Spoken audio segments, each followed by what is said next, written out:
Hello guys, this is me Ankur Upadhyay. Welcome to our channel stock market analysis. Guys, बात करने वाला हूँ Tata steel और जेएसडब्ल्यू स्टील के बारे में।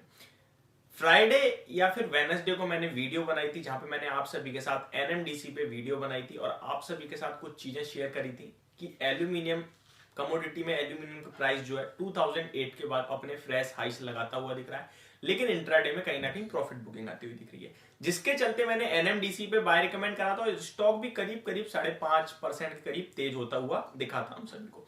काफी लोगों को कंफ्यूजन रहता है कि अगर कोई मेटल स्टॉक्स के बारे में बात कर रहा है that mean he is talking about NMDC, Hindalco, JSW steel, Tata steel और एक्सेट्रा। बट आपको मैं ये बता दूं, अगर कोई आपको एल्यूमिनियम प्राइसेस के चलते बाय करा रहा है मेटल में, तो आपको टाटा स्टील या जेएसडब्ल्यू स्टील बाय करोगे तो कुछ फायदा नहीं है, क्योंकि एल्यूमिनियम काउंटर ही नहीं है। वो क्या काउंटर है? वो स्टील काउंटर है। अगर आपको स्टील में बाय करना है तो आपको जेएसडब्ल्यू स्टील या टाटा स्टील देखिए। फॉर एग्जांपल, मैं ये वीडियो मेटल स्टॉक्स पे बना रहा हूं, तो लेकिन मैं आपको क्या कह रहा हूं कि मेरी जो वीडियो वो स्टील काउंटर्स पे होने वाली है, यानी कि टाटा स्टील और जेएसडब्ल्यू स्टील पे। अगर आपके पास एल्यूमिनियम काउंटर है तो आप ये वीडियो ड्रॉप कर दो, यहीं छोड़ के चले जाओ। अगर आपके पास कॉपर के हैं तो वो भी आप छोड़ दो, क्योंकि उसमें कोई आपका फायदा होने वाला ही नहीं है। तो बात करूंगा मैं टाटा स्टील के बारे में। टाटा स्टील के बारे में बात करूं तो 1145 की क्लोजिंग देखने को मिली है इस स्टॉक में। एक शानदार पुलबैक सा देखने को मिल रहा था हम सभी को। एक बढ़िया तेजी में जा रहे थे मेटल काउंटर्स, जहां पे सबको नई हाइट 1700 1800 के टारगेट्स निकल के आ रहे थे। स्टॉक अराउंड 1340 तक जाता हुआ दिखा था। उसके बाद मार्केट में करेक्शन और उसके बाद मेटल स्टॉक्स आगे चलते हैं, लीड करते हैं। आप सभी को पता है गिरावट हो जाती है, तो लीड करते हुए दिख रहे हैं। स्टॉक के बारे में बात करूं तो कहीं ना कहीं 1300 रुपए से फिर से शार्प फॉल देखने को मिला और 1074 के लेवल से स्टॉक ने आपको थर्सडे के सेशन में मार्केट की करेक्शन में दिखाए। उसके बाद स्टॉक आपको 1145 पे आता हुआ दिखा है। तो इसी के बारे में बात करूंगा, अगर आपके पास स्टॉक है तो क्या करना चाहिए, या फिर आपको फ्रेश एंट्री लेनी चाहिए, एक्यूमुलेट करना चाहिए, या फिर एग्जिट कर देना चाहिए। तो इन्हीं टॉपिक पे मैं आपके साथ बात करने वाला हूं। तो चलिए वीडियो को बढ़ाते हैं आगे। उससे पहले मैं आपको बता दूं, अगर आप मेरे साथ जुड़ना चाहते हैं, किसी भी स्टॉक के रिलेटेड बात करना चाहते हैं, तो मेरी इंस्टाग्राम आईडी पंडित ब्रदर्स पे आके आप मुझसे बात कर सकते हैं। अगर आपको अपना डीमेट अकाउंट ओपन करना चाहते हैं अपस्टॉक जैसे बड़े ट्रेडिंग प्लेटफॉर्म पे, तो लिंक आपको डिस्क्रिप्शन में मिल जाएगा, वहां से आप डीमेट अकाउंट ओपन कर सकते हैं, या फिर जो स्क्रीन पे नंबर फ्लैश हो रहा है उससे थ्रू मुझसे आप बात कर सकते हैं। देखिए, टाटा स्टील में मैं एक चीज देखने को मिल रही है जो मुझे इस टाइम, आप अगर ए टू जेड शेयर देखोगे, उन शेयर पे कोई भी टेक्निकल इंडिकेटर काम नहीं करेगा। क्यों नहीं करेगा? क्योंकि पूरी मार्केट न्यूज बेस हो रही है। अगर इस टाइम आपसे कोई कहता है कि यार इसने ये सपोर्ट ब्रेक करा है, तो he is making you fool, वो आपको बेवकूफ बना रहा है, क्योंकि कोई टेक्निकल लेवल काम ही नहीं करेगा इस टाइम, ना ब्रेकआउट में ना ब्रेकडाउन में, क्योंकि मार्केट यहाँ पे नॉर्मल नहीं है। मार्केट एक न्यूज पे 4% नीचे 4% ऊपर हो रही है। रशिया ने अटैक कर दिया तो मार्केट आपकी लुढ़क रही है। वहां से कुछ पॉजिटिव न्यूज आ गई तो मार्केट आपकी चल रही है। तो इस बीच में क्या है, मार्केट जब न्यूट्रल होती है तो आपके सपोर्ट और रेजिस्टेंस काम करते हैं, लेकिन इस बीच में आपका कोई सपोर्ट और रेजिस्टेंस काम नहीं करेगा।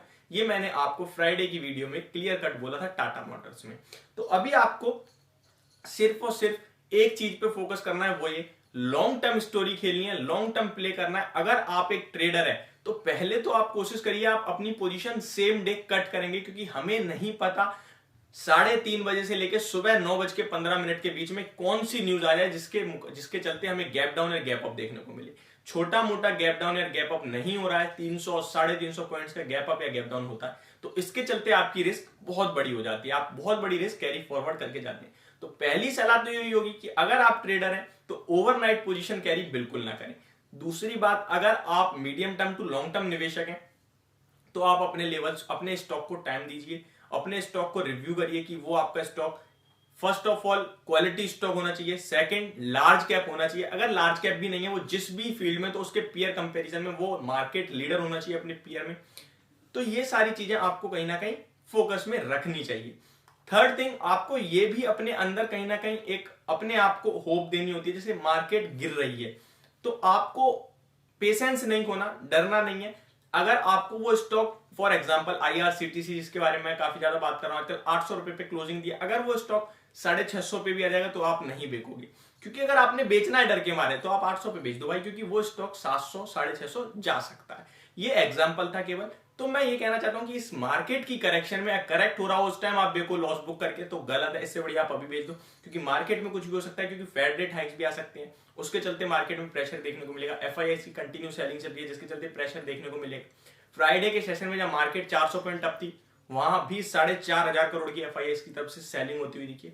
तो बड़ी उठापटक चल रही है मार्केट में। अभी टाटा स्टील के बारे में बात करूं तो मैंने जैसे कि कहा, कोई लेवल्स में नहीं है, कोई ब्रेकडाउन और ब्रेकआउट नहीं है, लेकिन फिर भी यहाँ स्टॉक कहीं ना कहीं नीचे के लेवल पे 1050 के पास 4 बार बॉटम बना चुका है थर्सडे की गिरावट को मिला के। तो वो एक लेवल है जो साइकोलॉजिकल काम करना चाहिए। उसके बाद 1000 अपने आप में एक साइकोलॉजिकल लेवल हो जाएगा, उसके नीचे निकलता है तो पता नहीं। अभी मुझे लगता है जिसके पास है उसे होल्ड करना चाहिए। टारगेट आपका 1250 1240 के लिए। लॉन्ग टर्म के लिए मैं इस शेयर पे बाइंग की सलाह नहीं देता, क्योंकि ये कमोडिटी प्ले होते हैं और कमोडिटी प्ले में मैं हमेशा से एग्जिट करने की सलाह दूंगा। मतलब आप अपनी पोजीशन से एग्जिट नहीं, मेरी खुद की कोई कॉल नहीं रहती है। टेक्निकल लेवल्स पे मैं इस टाइम बात नहीं कर सकता क्योंकि मार्केट न्यूज बेस्ड है, और इंट्राडे में हम आपको कॉल्स जैसे ही हमें समझ में आता है जरूर देते हैं। तो thank you so much for watching this video. Have a great day guys.